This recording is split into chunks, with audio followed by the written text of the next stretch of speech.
Hey guys అస్సలం వాలేకుమ్ hi hello నమస్తే welcome back to my channel Anisa world. So ఈరోజు అయితే ఒక బెస్ట్ రెసిపీ చేపల పులుసు అనమాట. సౌత్ ఇండియన్ ఆంధ్ర స్టైల్లో చేయబోతున్నాను. సో చాలా అంటే చాలా డిఫరెంట్. సో మీలో ఎంతమందికి ఈ రెసిపీ గురించి తెలుసు తప్పకుండా కామెంట్ సెక్షన్లో తెలియజేయండి. సో రుచి అయితే చాలా బాగుంటుంది. చేప తినని వాళ్ళు కూడా ఆ స్మెల్కి తినేస్తారనమాట. అంత ఎమ్మీగా చాలా బాగుంటుంది. సో నాకైతే ఫిష్ చాలా ఇష్టం. చాలామంది ఫిష్ లవర్స్ ఉంటారు కదా, సో వాళ్ళకి కూడా ఈ రెసిపీ ట్రై చేయమని రిక్వెస్ట్ చేస్తున్నాను. సో ముందుగా మన ఛానల్లో కొత్తగా ఉంటే ప్లీజ్ నా ఛానల్ని లైక్ చేయండి, షేర్ చేయండి, సబ్స్క్రైబ్ చేసుకోండి. ఫస్ట్ అయితే ప్యాన్లో ఒక 4 టేబుల్ స్పూన్ ఆయిల్ యాడ్ చేసుకున్నాను.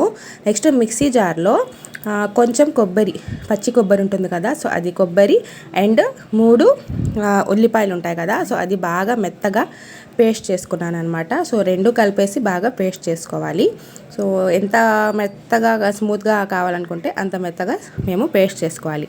సో తర్వాత 2 టేబుల్ స్పూన్ ఫ్రెష్గా నూరి పెట్టుకున్న అల్లం వెల్లుల్లి పేస్ట్ యాడ్ చేసుకోవాలి. సో ఈ 2 పచ్చి వాసన పోయేంత వరకు బాగా ఫ్రై చేసుకోవాలన్నమాట.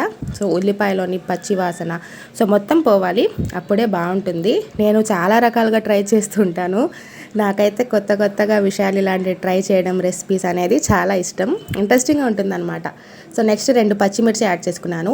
ఇది ఇప్పుడు చేసే రెసిపీ అయితే చాలా ఘాటు స్పైసీగా ఉంటుందన్నమాట. కారం ఎక్కువ యాడ్ చేసి చేస్తున్నాను. స్పైసీ వద్దనుకుంటే మీరు తగ్గించుకోవచ్చు. నేనైతే ఎక్కువ స్పైసీ చేస్తున్నాను. సో మసాలాలు అయితే నా 80% అయితే కుక్ అయిపోయాయి చూడండి. సో బ్రౌనిష్ కలర్ వచ్చేంత వరకు ఫ్రై చేసుకోవాలి. కొంచెం కలర్ చేంజ్ అయింది కదా, ఇప్పుడు ఇంట్లో హోమ్ మేడ్ చేసుకున్న గరం మసాలా. సో ఇంట్లో ఏదైనా పర్లేదు. సో ఇంట్లో మనం చేతులతో మనం చేసుకుంటే అది టేస్ట్ బాగుంటుందని నా అభిప్రాయం. అందుకే సో నేనైతే ఇంట్లోనే చేసి పెట్టుకుంటాను హోమ్ మేడ్ గరం మసాలా అనమాట. సో అదైతే యాడ్ చేసుకున్నాను. 2 టేబుల్ స్పూన్ యాడ్ చేసుకున్నాను. సో ఇది మెయిన్ మసాలానేనండి, బేస్. సో ఈ మసాలాలో చేప ముక్కలు వేస్తే సూపర్గా ఉంటుంది. చాలా అంటే చాలా, నాకైతే నోరు ఊరిపోతుంది. సో నెక్స్ట్ ఇంకోవైపు నేను ఇక్కడ చేప ముక్కల్ని సో కొంచెం సాల్ట్, సో కారం, పసుపు వేసి ఒకసారి మిక్స్ చేసి పక్కన పెట్టుకున్నాను అనమాట. సో మన మసాలాలు ఎంతవరకు వచ్చాయో చూసేద్దామా. సో ఇక్కడ మసాలా అయితే బాగా వేగిపోయింది. సో టమాటాలు అయితే 3 తీసుకున్నాను. సో చిన్న సైజువి 3 టమాటాలు బాగా మెత్తగా పేస్ట్ లాగా గ్రైండ్ చేసుకున్నా.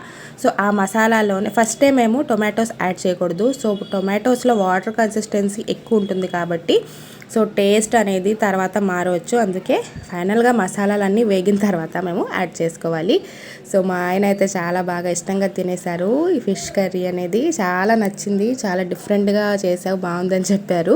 సో మీరు కూడా ఒకసారి ట్రై చేసి నాకు కామెంట్ సెక్షన్లో తెలియజేస్తే నాకు చాలా హ్యాపీగా ఉంటుంది గాయస్. ఈ మసాలా సో టమాటా అనేది పచ్చి వాసన పోయేంత వరకు ఒక 5 మినిట్స్ మీడియం ఫ్లేమ్లో ఉడకపెట్టుకోవాలి.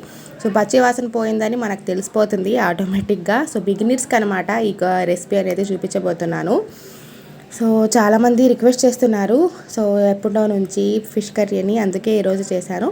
సో ఫైనల్గా నిమ్మకాయ సైజ్ అంతా చింతపండు రసం ఉంటుంది కదా, సో అది యాడ్ చేసుకోవాలి. టమాటాలు ఎక్కువ యాడ్ చేసాం కాబట్టి సో పులుపు ఎక్కువ తినాలనుకుంటే కొంచెం నిమ్మకాయ ఎక్స్ట్రా యాడ్ చేసుకోండి.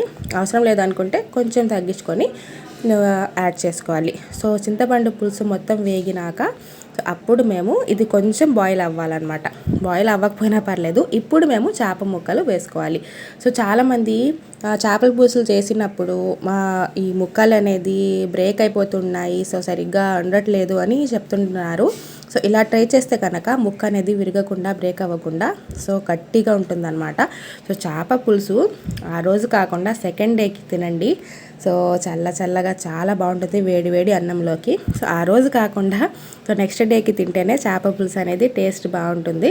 సో ఈ మన ఆంధ్ర స్టైల్లో చేపల పులుసు ఎంతమంది ట్రై చేస్తున్నారు? సో నాకు తప్పకుండా అయితే ఒక లైక్ ఇచ్చుకోండి గాయస్. సో మొత్తం ముక్కలు యాడ్ చేసినాక లిడ్ క్లోజ్ చేసేసి ఒక 5 మినిట్స్ మీడియం ఫ్లేమ్లో పెట్టుకొని బాగా బాయిల్ చేసుకోవాలి. సో నూనె పైకి తేలేంత వరకు. సో చూడండి మొత్తానికి అయితే కొంచెం థిక్ అయిపోయింది కన్సిస్టెన్సీ. నేను వాటర్ అయితే ఏం యాడ్ చేయలేదు. ఇప్పుడు కొంచెం వాటర్ యాడ్ చేశాను. వాటర్ యాడ్ చేసినాక మళ్ళీ ఒకసారి బాయిల్ చేసుకున్నాను. సో లాస్ట్ అండ్ ఫైనల్ కొత్తిమీర, కావాలంటే కరివేపాకు కూడా యాడ్ చేసుకోవచ్చు, అది మీ ఆప్షన్కి వదిలేస్తున్నాను.